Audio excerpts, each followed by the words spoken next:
Hello,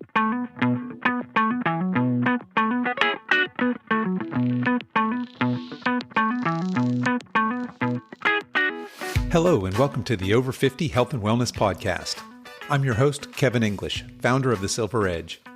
Our mission at The Silver Edge is to inspire men and women in their 50s, 60s, 70s, and beyond to live their strongest, healthiest, most fulfilling lives.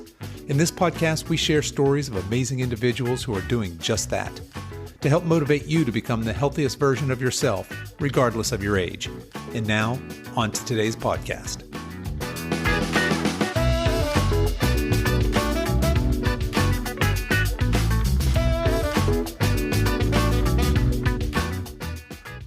Hello, my guest this week is Liz Ferro. Liz is a mother of two, wife, athlete, speaker, and author of the books Finish Line Feeling and Girls with Soul, a girl power guide to unleashing your inner superhero. She is also the founder and CEO of Girls with Soul, a nonprofit organization dedicated to providing fitness and wellness programs to girls at risk. Liz lived in 4 foster homes before her adoption at age 2.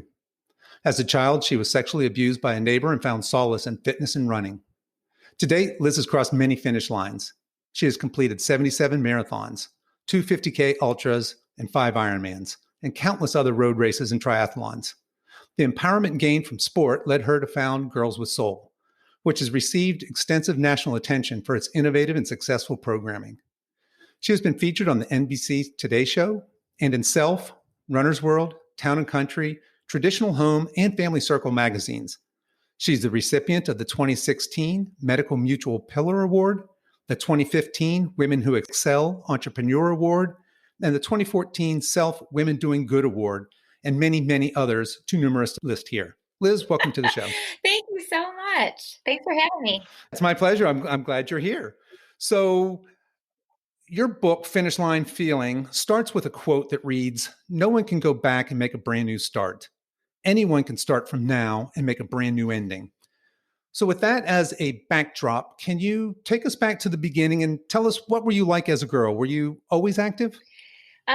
Yeah, actually, I think it was just organic kind of active because I was a hyper kid kind of, I know there were a lot of people that told my mom that I should be on Ritalin. So I know that's, not something that you hear about these days, but our age group knows what Ritalin is. Actually, yeah, I mean, I was in competitive sports from about age 5 and on. And I really, truly think it was my parents' way of trying to burn me out in terms of my energy levels and just kind of, I guess, in a way, almost like inventing Girls with Soul before they even knew what it was or before I knew what it was, because that's kind of what it was about was, channeling that crazy energy in a better place. Finding a healthy outlet for all that energy. So what types of sports were you doing? Oh my goodness. I was in gymnastics. I was on this travel competitive gymnastics team when I was 6, which is kind of nuts. Also swimming. I swam all year round from, again, age 5. I was on a swim team, did I guess it's USA or USS now, but it was AAU swimming back in the day. So that's what I did. I was in softball. My parents had me in basketball. I don't know. If you name a sport, I have probably played it or been on a team or at least tried it. So were your parents also active, or was this just something that they thought that you needed? That's the funny thing. Not really. Okay, so you got to remember, this is I was born in 69. So this is the 70s when they first coined, the phrase jogging was a big deal, right? Jogging was a thing, it became a thing.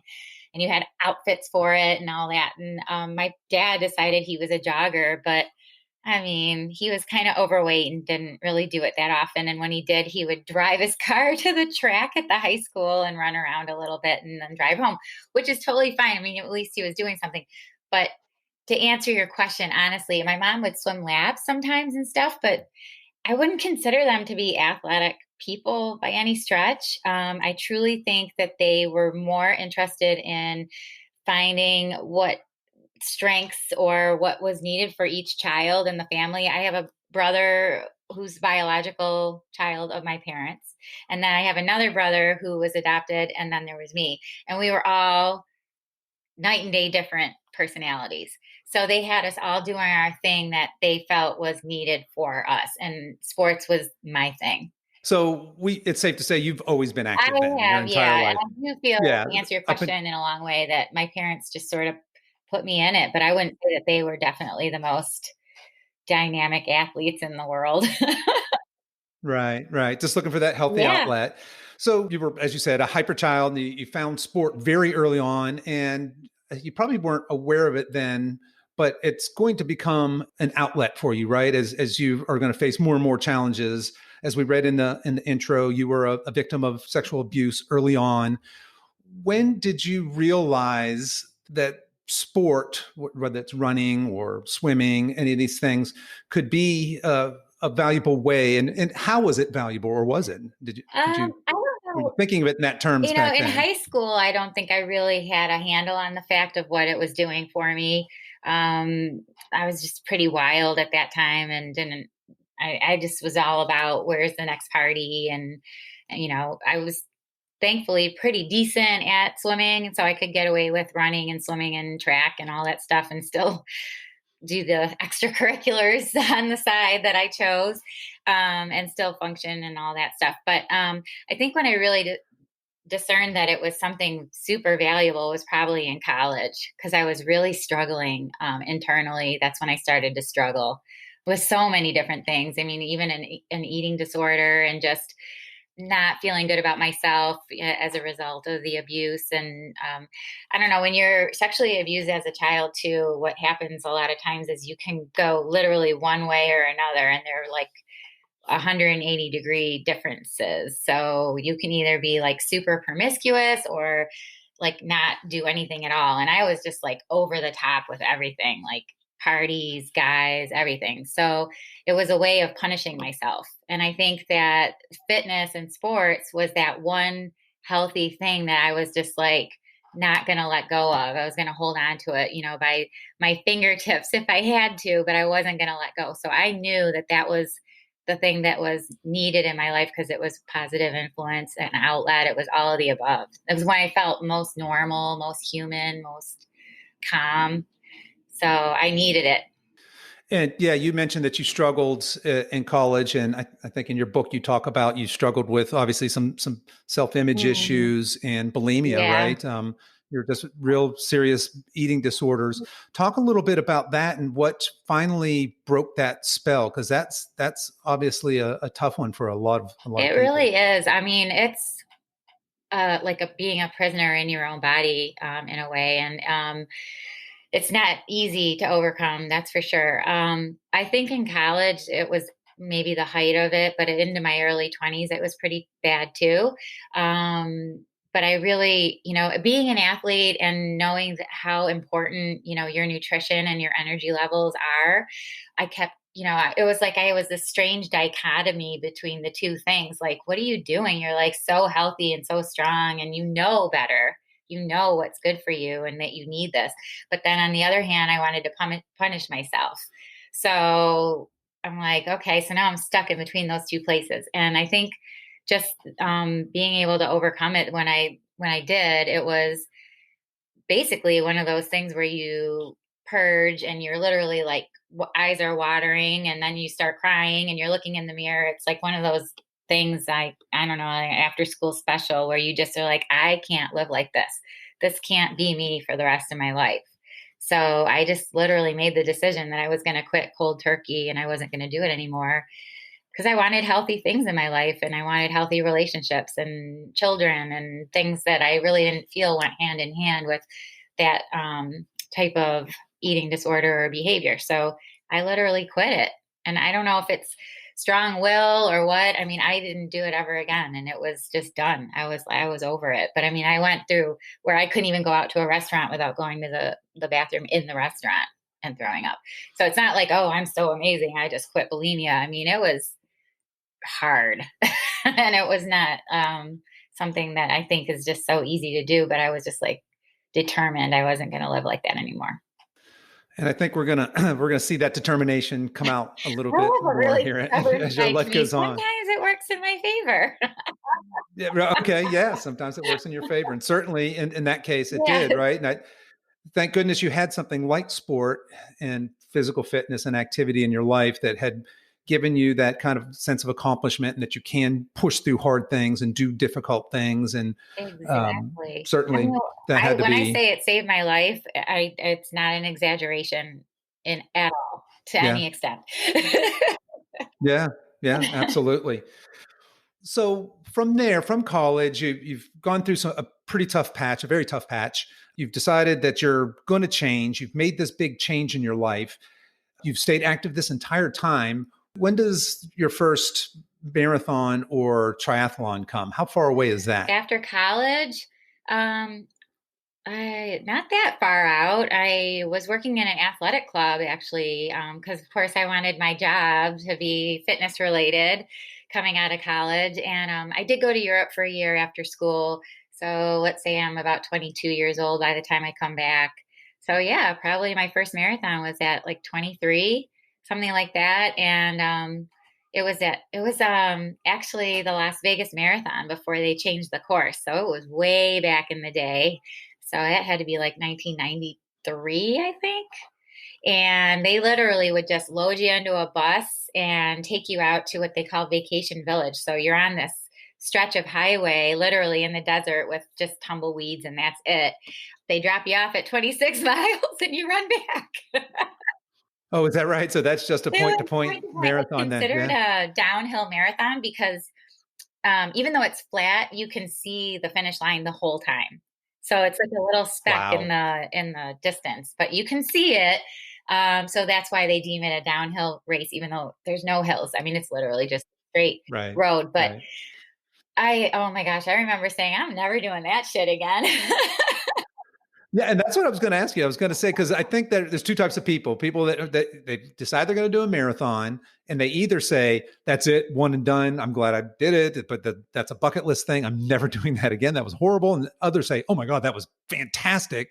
I'm signing up for the next one. Yeah. So you sound like you had a little bit of both there Well, at the end of that. it was my first one. I didn't know. I was scared and I was out there with a friend and so we ran together, which was fun. And it wasn't a horrible, horrible race. I mean, I did like a 4 hour or something.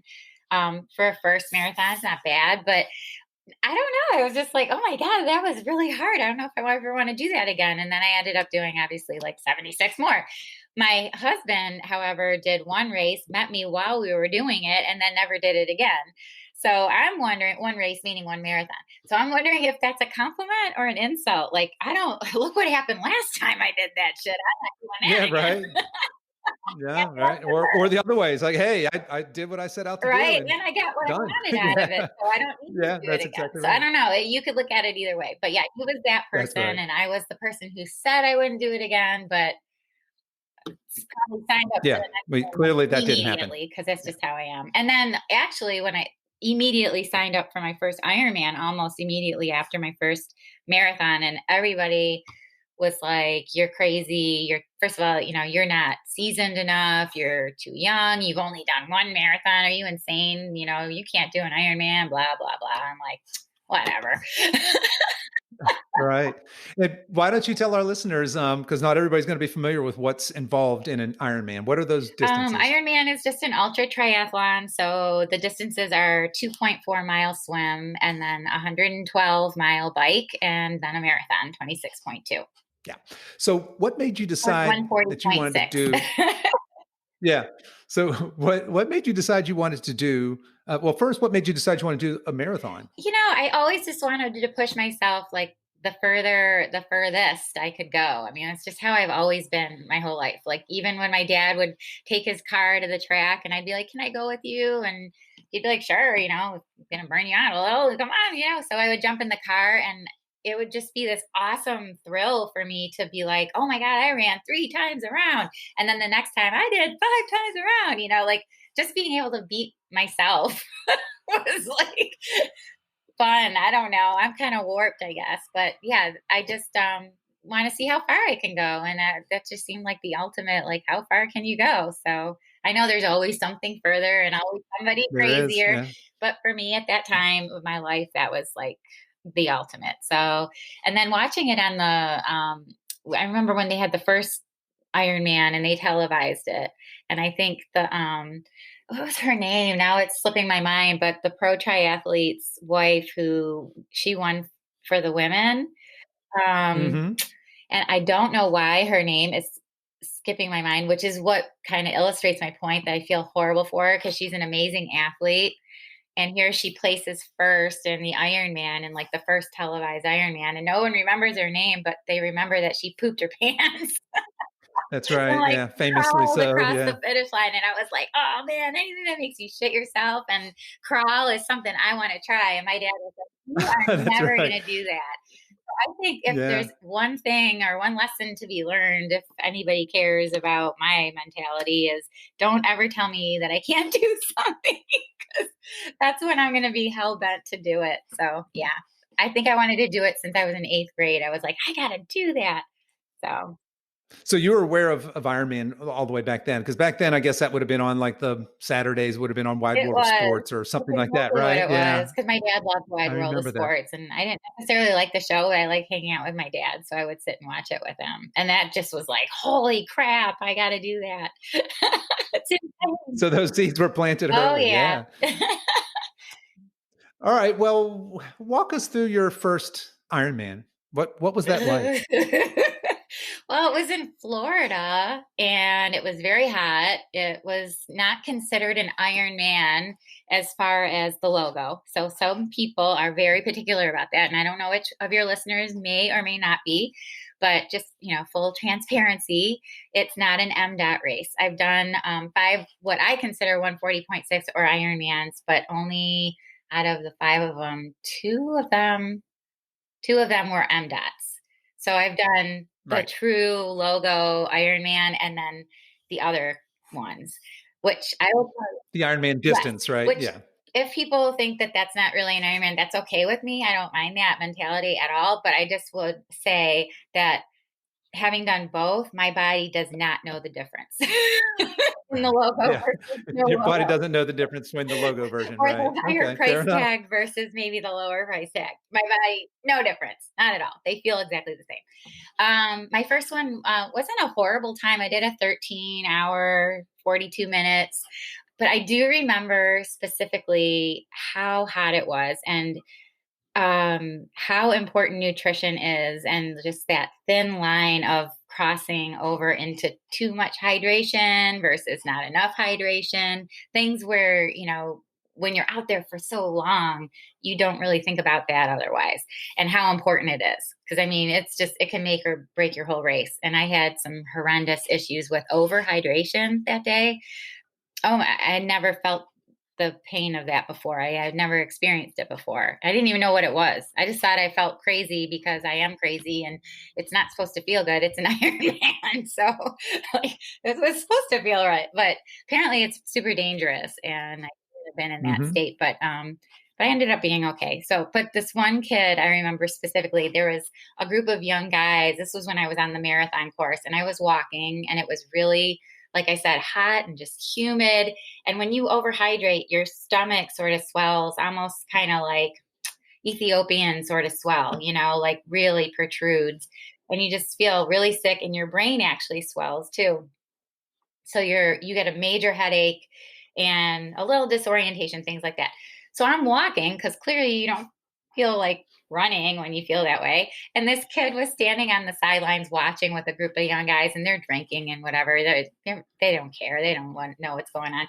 And he does the slow clap, and he's like, "Walking's a sport too." I was like, "I'm gonna kill this kid."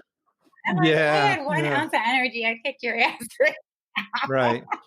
So my first was your typical I'm young and just whatever, didn't really know what I was doing and didn't know what to expect, but pulled away with a 13-hour. It wasn't too bad, but I felt like crap on the run for sure. Yeah. So that's That hyponatremia. Is is that what is it's that called. right? I always Is forget that how to okay? pronounce it, Yeah. so I just say over. Something like that. Yeah, that's as dangerous or more dangerous than underhydrating in those events. And not everybody's familiar probably with underhydrating and Yeah, and I was something so crazy like that. paranoid But not to be underhydrated. I mean, I'm right, like, I'm in Florida, I right, gotta, oh gosh, no. I mean, you just end up washing away all your electrolyte. You wash all your salt, right. everything's gone. It's like, Yeah, you have a sodium yes, imbalance and oh, bad you're a things mess. happen. It's terrible. Yeah. Wow. So you would think I would cross the line and say, I'm never doing that shit again, but I did 4 more of them. Yeah, there you go. So, talk to us a little bit about crossing the line. What did that feel like as you came across the line, especially given the challenges you had there in the run portion? No matter what, and that's where part of the book title comes from. The finish line feeling is so freaking incredible. Like if you could bottle that and sell it, you would be so rich. Seriously, nobody would need drugs. Like it's just like the best thing in the world. It's like coming home, and it's so warm and like euphoric. I didn't even not care at all how sick I felt. I forgot all about it when I crossed the finish line. I was so proud, and I just wanted my dad. Like my dad was sick and was not able to be there, and didn't even, he knew I did it, or he was gonna know I did it. I mean, I was gonna call him afterwards and everything, but just the pride and everything that went along with it was just so immense. Like it's crazy. It's something you didn't think you could do, and you do it, and that's the whole point, right? Yeah. Yeah. Well, you've gone on and done a few of them. So 5 years later, you're going to do another one, and I happen to know you ran into some pretty serious difficulties in that triathlon, that Ironman distance. Can you tell us a little bit about the story of? And let's see, was that 2005 or Yeah, I believe it was because 2000 was my first. I that's think. okay? No, no, no, no, no. My first was 1995, so it was like after I had my Two, kids, actually, the okay, 2005 one, because it was after I had my children. So, but yeah, and then they were going to come with me. My husband and my kids were going to come with me to Florida. Yeah, and so this was also in Florida. Second one was in the same exact place, and I was actually training with a buddy who went down ahead of time. We call him British Bob because he's from England, and there was more than one Bob. Blah blah blah. So he's British Bob. So British Bob asked me if I would take his bike for him since we're driving, and he wouldn't have to ship it. So of course, yes. Well, we didn't know Hurricane Wilma was on her way to just basically ravage all of southern Florida, like was being completely evacuated. And my husband was like, well, we can't drive into a hurricane. That's insane. Like, if you still want to go, I know how you are. That's fine. But not, with the whole family. Of course, I agreed. But then here's poor Bob already down there with no bike.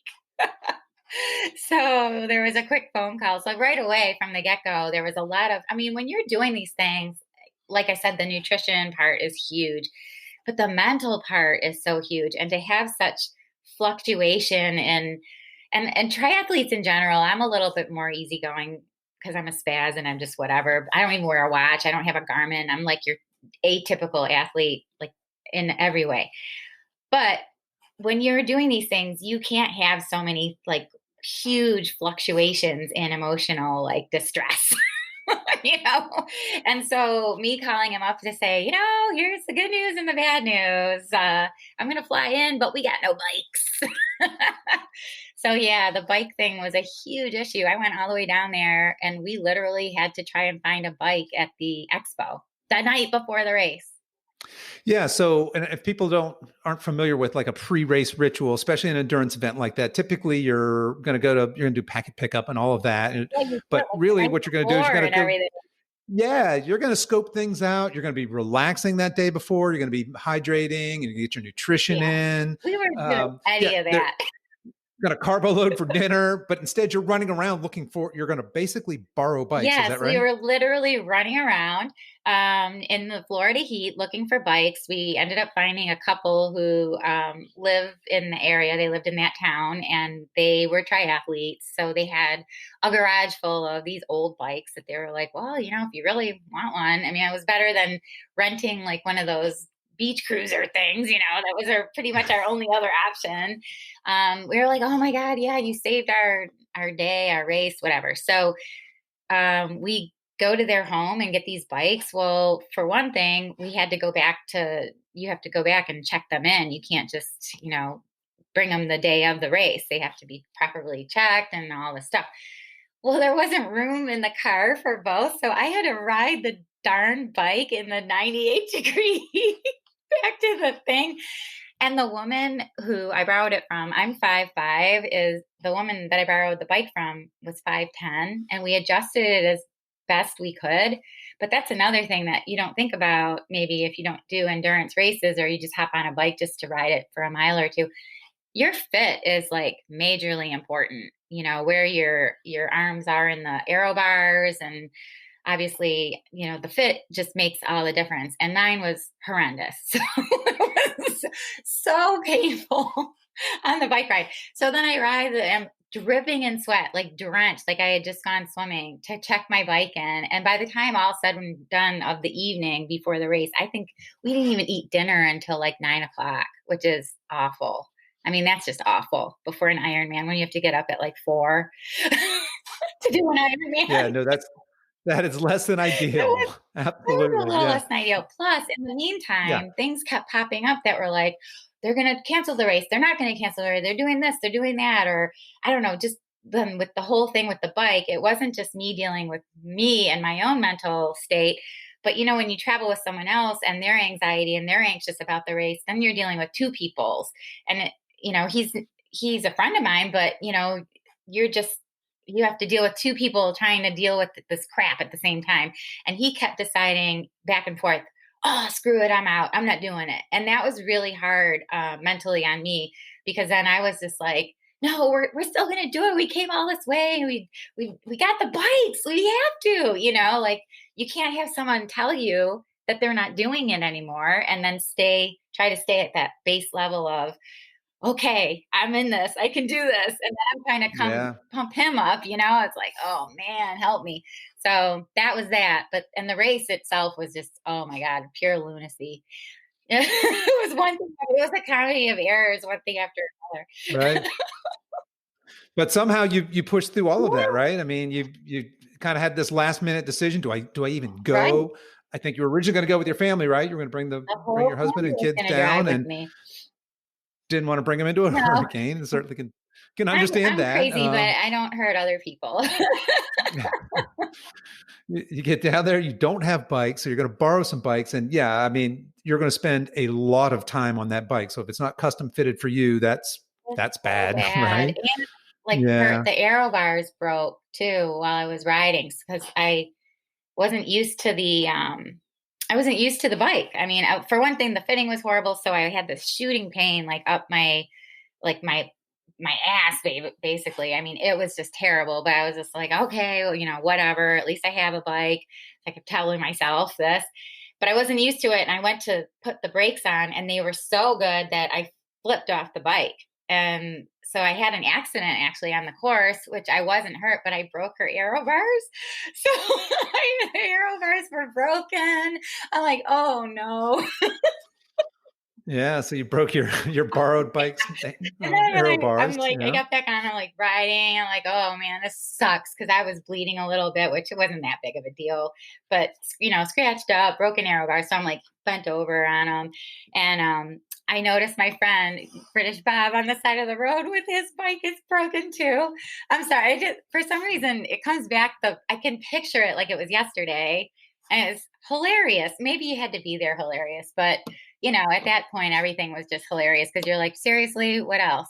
So he was out. What else? Like, I'm done. I quit. So he literally did quit the race at that point. And I was like, okay, well, you're on your own now. I got to just finish this. So that's what I did. But yeah, we ended up giving back both the bikes broken. And of course, huge apologies. And we paid them and everything else. Right. Thanks for the bikes. Holy moly. Yeah, that's quite a story. But again, it shows your perseverance and your grit and determination to overcome in really difficult circumstances, right? Yeah, Which is a kind of recurring theme here. Like a pit bull out there. Like, I'm not so much in competitiveness. I mean, I like to do decently, but I just have a thing about quitting. I just can't give up. Like, I would have to be like broken legs or something for me to quit. All right. So we mentioned that you did 77 marathons to date.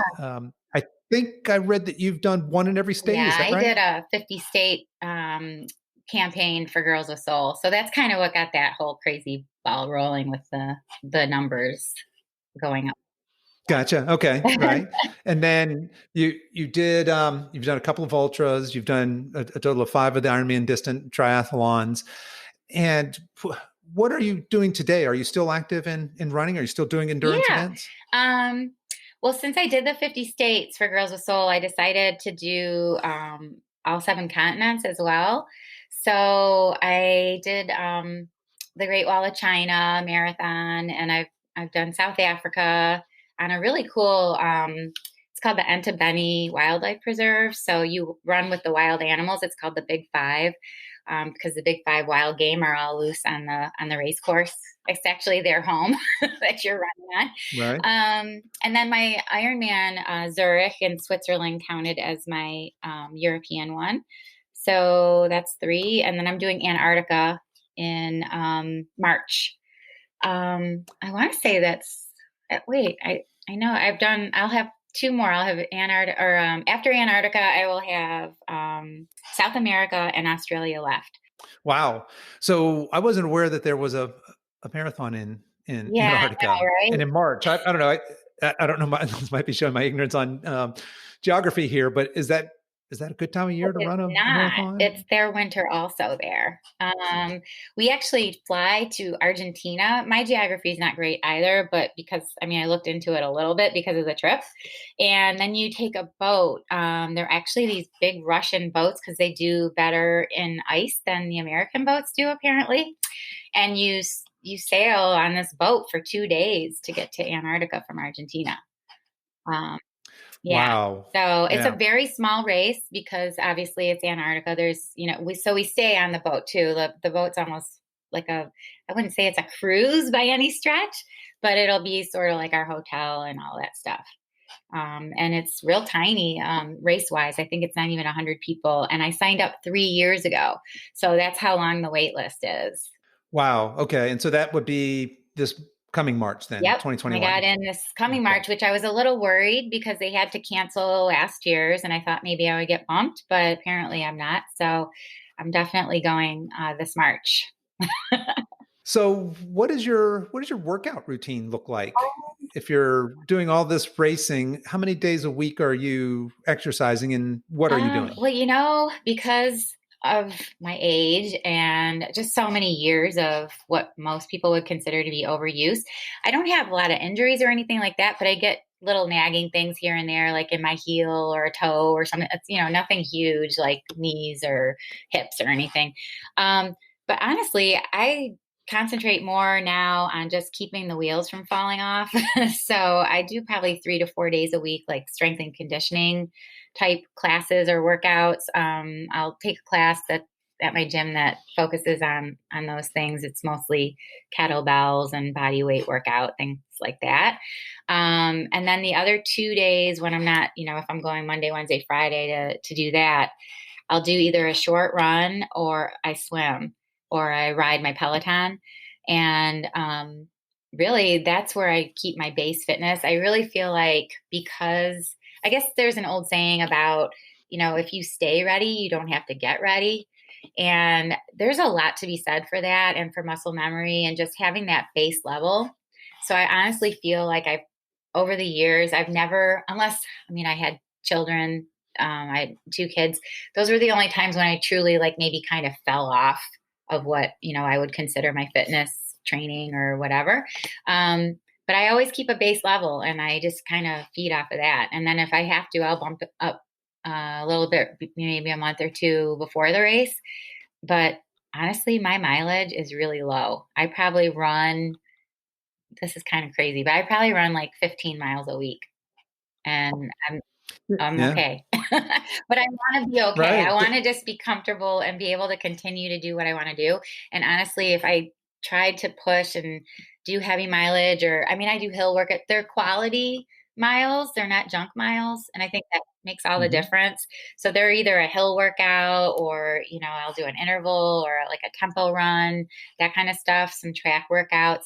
So my mileage might not be great, but I really get the most bang for the buck out of it. And then that way I don't get injured and I can still do what I want to do. And I think this is becoming more and more common, because what I'm hearing you say is you got basically 3 days of strength and conditioning and a couple of days of the actual running and biking, swimming, etc. And once upon a time, the way to train for a marathon was just to run ridiculous miles. But I'm hearing more and more these days that people have got very similar to what you just described, some strength and conditioning training, and then that low mileage, and then maybe ramp that up a little bit, but as opposed to just that constant heavy running or that constant heavy aerobic work. So that's interesting you say that's enough to keep you in condition and ready to go, really right? does. I mean, there's a point of diminishing return for sure. And I think the older that you get, the it gets harder and harder. So I don't know. It's just enough in terms of being able to just sort of know that this is where I'm just always at that level. And I can just kind of like, my husband teases me. He's like, she can go out and run a marathon right now. And yeah, I guess I could. It would be really ugly. And I'd probably have to pee in your yard or, whatever. But I mean, yeah, I could pull it out of my butt if I had to, but yeah, ramping it up just a little tiny bit right before, I think makes much more sense than beating your body up, and then getting there. And you're like, you get to the starting line and you're beat down. And I had a friend who used to always say, and he would crack me up. He's like, cause he was like me, low mileage. He's like, you're going to hurt like hell in the race anyway. Why put all that pain on yourself before you get there? It's like, to a degree, he was right. Yeah. He's got a point there. Well, let's switch from training a little bit and talk about how you fuel all this activity. What does your diet look like, and what are your thoughts on nutrition for this kind of effort and output? Well, I don't have anything specific in terms of, I don't do keto or anything like that.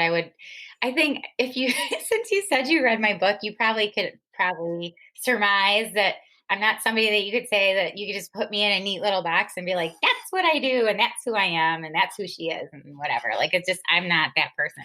But I think they're great, but I just don't follow anything because I have a weird thing with my mind where, like I said earlier, if you tell me I can't do something, it makes me want to do it.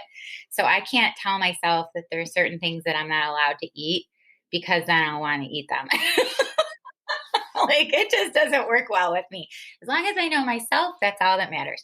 So my nutrition is really pretty clean, I would say. I mean, once in a great while, obviously, I'll do pizza, or if I'm on the road, I'll hit McDonald's because it's there. But for the most part, I actually do daily harvest, to be honest with you. It's all plant-based meals, and they're delivered to our door, and they're really easy. I'm lazy. I don't like to cook. So it's like having super healthy, fresh food without the effort. So I'm not a vegetarian. I do eat steak and beef and whatever, and chicken and stuff. But so make sure I have my protein. That's super important. Daily harvest ensures the fact that I'm doing all of my veggies. Also super important. Even though I'm not a vegetarian, I would say I probably lean more towards a vegan diet, and I have given up dairy. So I found, again, I keep saying in my age group, but it really makes a huge difference in the inflammation, and how it affects your body, how quickly you can recover. So important now these days, where I never even recover. What the hell is recover? When you're young, you don't even think about it. You just like, what is that? Now it's important. So I've just, tweaked a few things, and giving up dairy has been probably the best thing that I could have done in that regard. So I guess, I'm a clean eater, but if you put a chocolate chip cookie in front of me, I will eat it. Yeah. So nothing's off limits, but it sounds like mostly you're eating a lot of veggies and meats and just clean food, and that's whole foods. I would imagine. Like whole food diet, basically, with some things here and there that just because I'm a person, I'm a human. Sure. Absolutely. And you mentioned recovery in there. What are your thoughts on recovery? So what do you do for self-care outside of nutrition in terms of being able to recover? And certainly as we age, right, that is more and more of a consideration. You're right. As teenagers or in your 20s, you don't care about recovery because you just do it. But as we get older, it takes a little more thought and effort. What are your thoughts on recovery? I'm a big proponent of massage. Getting sports massages regularly as possible. Like if I need it, like especially pre and post race, I think is important. Not too close to a race if you're going to be sore or anything like that, but post race, super important for recovery. I have a coach that I've worked with in the past that really pushes the ice bath thing. And I don't like being cold, even though I did say I'm going to Antarctica. Um, I will do it once in a great while if I'm feeling especially bad, but I'm just so bad at being cold that I know it's like really great for you and it does work, but I'm not great at it. So I would more be prone to do the massage and I love to get in the water, getting in the water to swim, like not like go crazy, like interval training or anything like that, but just loosening up. I mean, it does so much wonders just to get in the water and swim some laps, and that shakes me loose, and my muscles don't hurt anymore. Like even just from one swim. So those are probably massage and swimming are my two recovery go-tos for sure. I'm not much of a yoga person, although I know it's important. However, I don't practice it. Because Right. I'm a No. bad Yeah. Fair enough. Yeah. You might not be wired It's for just yoga. Who knows? not Not everybody is. Yeah. it's just Yeah. not me, but I think it's cool. It's just I don't do it. Mhm. But I do think those two things are great, and ice I would do if I could get in it, but I have such a hard time. Do you do ice baths? I do not do ice baths. No, I have, but yeah, I'm with you. I don't like being cold, They're and I don't. horrible. They're absolutely Yeah, I'm not horrible. sure I'm getting the return that's worth the effort. And I've So tried no, I cryo, don't. and I know people love it, but I don't really feel like I get anything out of cryo either, which I don't want to insult Yeah. anybody if they love it, but and I also hate being in there. I'm like, "How much time?" They're like, "It just Hmm. started." I'm like, Yeah. "God damn, this is terrible." What about sleep? Do you feel like sleep is an Oh, important heck part of your yeah. But recovery? yeah, I guess I took that one for granted. That's another thing as you get older, I don't know, maybe not everybody. And for women, it gets difficult in this age bracket because we have a hard time sleeping in menopause, like ruins that whole thing. But it's super important. And I get probably like 9 hours a night. I mean, I'm like at least like that's another thing. I'm not a morning person, which I think most people who do like running and ultras and all that crap, triathletes, they're like morning people. That does seem to be the archetype of the typical Right? marathoner, right? They're up at 5 o'clock in the morning out there getting Not their miles me. in. I'm just as happy doing it at 11 a.m. or 1 o'clock in the afternoon. If I don't have to get up, I'm not getting up. Yeah, yeah. All right, fair enough. Well, yeah, I think that's often overlooked piece of the recovery That's puzzle too true. is sleep and how important that is for real recovery. Very true. Well, let's switch gears here a little bit and talk about your nonprofit Girls with Okay. Soul, and that's SOLE for folks that don't know. Tell us kind of where that idea came from, and then talk us through kind of the formation and where it is now. Well, yeah, it's a nonprofit, 501(c)(3, and I started it 11 years ago. And it came truly, like I said, how my dad probably kind of in a way invented it is not really that far fetched because, I've always wanted to work in nonprofit, but like working with children in particular. And I did have a job as an executive director for a nonprofit here in Cleveland called Wigs for Kids. So it's like hair replacement for kids who have, well, cancer, trichotillomania, or anything that has to do with like alopecia with hair loss. So they create wigs for them. And I thought it was amazing. I worked there for a little while, about 2 years. And there was something still missing inside of me where I was like, why am I not like feeling completely fulfilled in the fact that I should be putting together the two things that literally saved my life as a kid. Like I love fitness. I love the things that it's done for me. Every single good thing in my life is somehow related back to it. Literally everything. And I thought, well, why am I not doing this? And for other kids who wouldn't do it, wouldn't be able to get this same outcome on their own. Like they otherwise might not even realize that it was an option. There's a lot of kids, especially in underserved areas, they don't have the ability to go or somebody to take them to what we call pay and play, like at a rec center, or they don't have sports in school, they don't have gym class in school, they don't have anything. They've got a lot of time to get in trouble and a lot of negative energy. So I'm like, oh my gosh, I'm going to start a nonprofit that does this. So I looked it up, I did a bunch of research, and there really was not anything that did both mind, body. There was a lot of female empowerment groups that were maybe talk based or sort of like group conversation project art, whatever based, but not anything that involved the movement portion. And that was so imperative to me, like to be able to move. Like I would just shake away like all of the bad feelings while I was running and sweating. I was like, you literally sweat them out. Sitting down and talking about it is helpful, but you can't only do that to be whole and healthy. So I'm like, all right, that's it. It's the height of the recession. It's time to start a brand new nonprofit. So crazy me. You can't do that. People are closing their doors. They're, like, whatever. If I help one kid and it fizzles and dies, then I'm happy. Then I did what I was put on this planet to do, literally, because I'm really not even supposed to be here.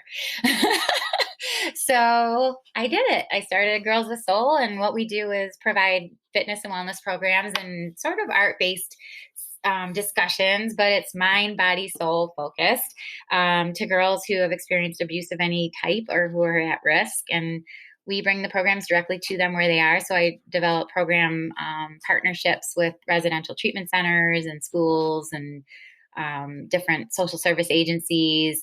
And we do a summer camp every year, and everything is based on our power principles. And power stands for perseverance, optimism, wisdom, energy, and resilience. And so we've been doing that for 11 years now. And they told me that it would never work and no one would want to support or be part of the abused girls club, is what I was told. And I'm like, that's okay. If you don't get it, you don't get it. It's cool. But I know people will, because I can't be the only person on the planet who has experienced or know, the healing benefits of workouts for trauma. So here we are. Yeah, that's just a fantastic story that you took that upon yourself to take your life experience and apply that to at-risk girls that have obviously experienced some type of trauma and whatnot, to give them that finish line feeling, right? That empowerment of that comes along with training for something and doing something that you didn't think you could do, Exactly. right? And that most people And that no don't one do. can take from And, you once you did do it. and nobody can It's take very that from them. Yeah. powerful. That's for sure.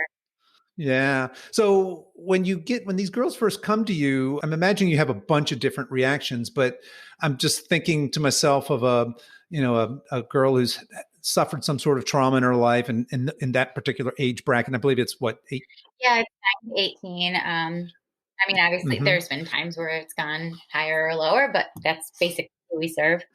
Are they open to this right away, or does it take a while for them to kind of warm up to the idea? How have you found the receptiveness of these girls when they first meet you or come into your The program? majority are not super receptive.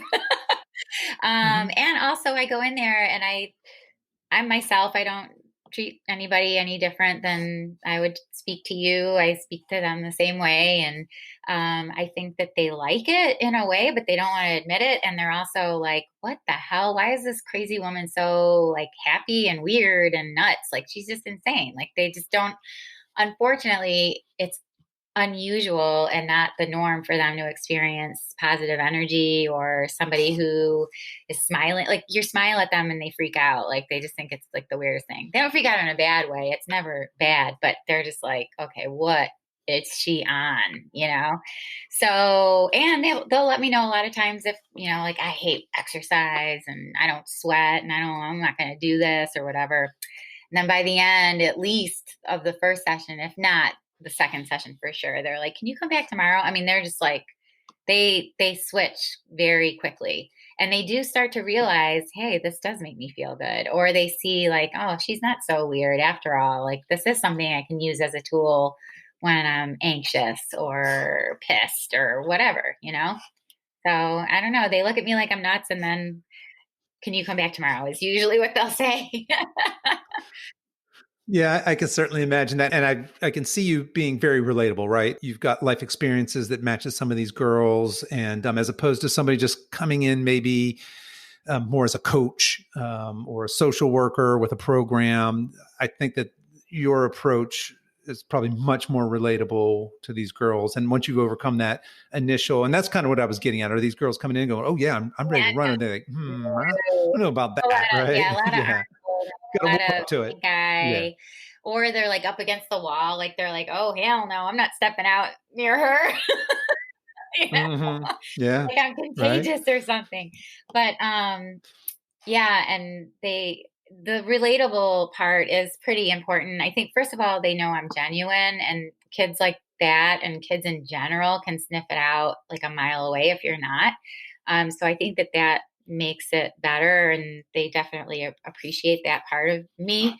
But also, I do share my story with them in the first session, which I think goes a long way, even if they're, and not exactly in the same, situation or haven't experienced the same thing. They love the fact that I'm just openly telling them. And they're like, wow, she just like said that like it was nothing, like not that it was nothing, but that I was okay with telling them. So to them, just giving permission to give voice to their own story in its own right is like already like, this is awesome. Like, just like Yeah. came Yeah. in and told us, and she's fine and she's happy, so she can do it. I can do it. Like they already have that seed planted, and then I just got to cultivate it a little, and it blooms from there. That's fantastic. Yeah, you get in there and kind of break down some of those barriers. But I'm sure those girls are putting up Oh, walls to the entire all up world, too. right? I know that if they're Yeah, crappy to me or they're mean or they're angry or they say something to me, I totally get it because that was me. So like there's a lot most of the time when they say stuff to me, I just smile. I'm like, okay, and I've never been punched or anything, so they obviously don't mind me too much. yeah, yeah. All right. So, what's next for you? What do you have on tap? I saw on Instagram that you are. Is it a novel that you I have or? I just had my first novel that I wrote get picked up by my publisher. So, and he doesn't usually do fiction. He's more of a nonfiction publisher. So, but he thinks it's really good, and he thinks it'll have some value.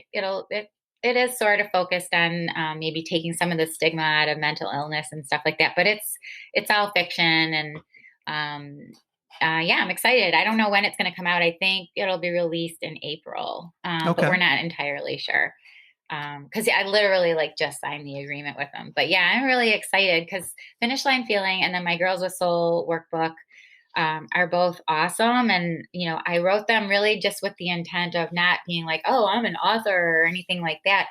It was like I want to help people who I wouldn't be able to reach if obviously there's a lot of adults and other kids that aren't in Girls with Soul that I would love to be able to reach, and maybe if it helped them even in the slightest, that's why I wrote them. And I'm like, cool. But this is like a book, like a story that I made up with people and scenarios and plot. And I'm like, oh my God, this is cool. So yeah, it's coming out and I'm really excited. Okay. So that sounds like you have a busy spring because we know you're going to Yeah, Antarctica and going to run a marathon there. yeah. As crazy as And that hopefully sounds. the book will go in New York in May. That's where I'm hoping that I'll be sort of like releasing it. And yeah, it's Okay. called Chameleon Girl is what it's called. Okay. Well, and we'll be looking out for that. Anything else you have in the Oh my works? goodness. No, I mean, I really got to get through Antarctica. I'm worried about the cold. I just need to get through that and then I'll worry about everything else from there. And no, I don't think I have too much else. I mean, Girls with Soul is ongoing. We have a new partnership that I'm excited about with Cleveland Missing. It's an organization that helps families who are going through that missing person process, with their children. And they're bringing Girls with Soul in, and I go to the gym that I mentioned earlier where I take the strength and conditioning classes.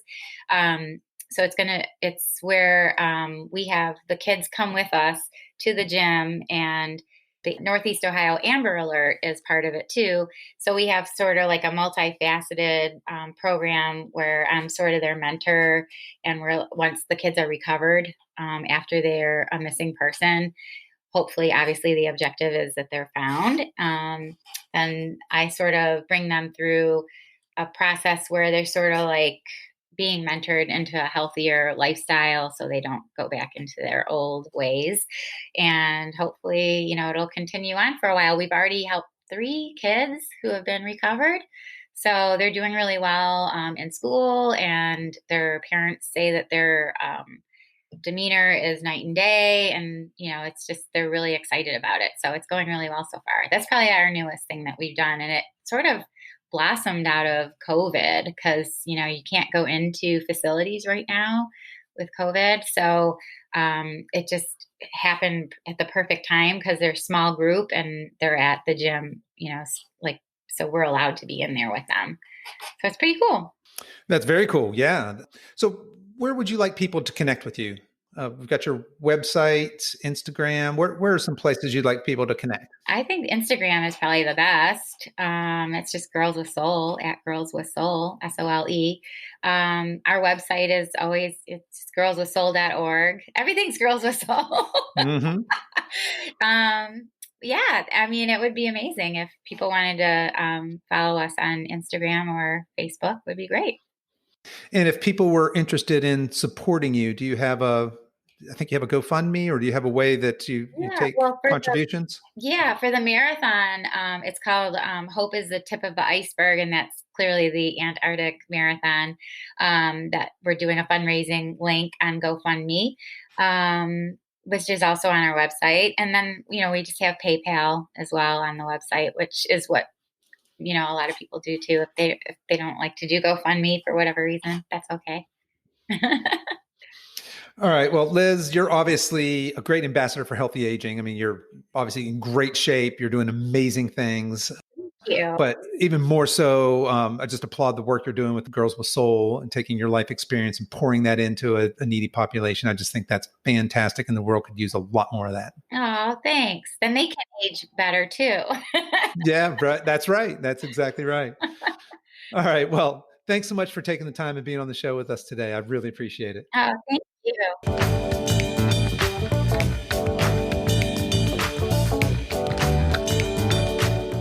Well, that's our show for today, folks. If you enjoyed today's episode, please tell your friends and please consider subscribing and giving us a 5-star review. All the show notes and much more are available at our website at silver-edge.com. That's silver-edge.com. So until next time, stay strong.